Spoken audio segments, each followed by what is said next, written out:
বৈষম্য বিরোধী আন্দোলনের সময় হত্যাকাণ্ডের মামলায় সাবেক স্পিকার শিরিন শারমিন চৌধুরীর রিমান্ড আবেদন নামঞ্জুর, কারাগারে পাঠানোর নির্দেশ দিয়েছে আদালত।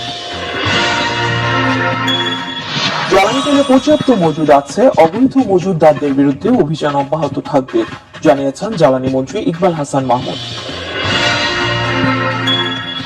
জ্বালানি তেলের মজুদের ব্যাপারে অ্যাপ চালু করতে যাচ্ছে সরকার, জানা যাবে কি কতটুকু জ্বালানি মজুদ করছে সে তথ্য, জানিয়েছেন প্রধানমন্ত্রীর তথ্য মন্ত্রণালয়ের বিষয়ক উপদেষ্টা ডাক্তার জাহিদুর রহমান।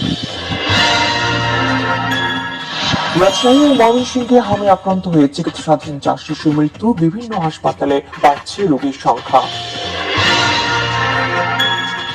দুর্নীতি করতেই স্বাস্থ্যের কেনাকাটায় মারপ্যাচ রাখা হয়, অভিযোগ স্বাস্থ্যমন্ত্রীর, দুর্নীতি শতভাগ নির্মূলের ঘোষণা। প্রধানমন্ত্রী রাজনৈতিক উপদেষ্টা রুহুল কবির রিজভী বলেছেন, সরকারের কাছে জনগণের প্রত্যাশা অনুযায়ী যেকোনো মহামারী মোকাবেলায় দ্রুত কার্যকর পদক্ষেপ নেওয়া হবে।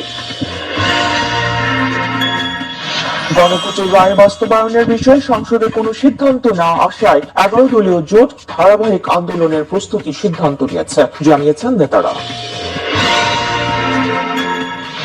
ইরানকে আজ রাতে নিশ্চিন্তার হুঁশিয়ারি ট্রাম্পের, কথা না শোনায় ন্যাটো, অস্ট্রেলিয়া, জাপান ও দক্ষিণ কোরিয়ার সমালোচনা। নারী অনূর্ধ্ব 20 এশিয়ান কাপে বাংলাদেশের আজ সমীকরণ মেলানোর চ্যালেঞ্জ, থাইল্যান্ডের নন্তপুরিতে প্রতিপক্ষ ভিয়েতনাম।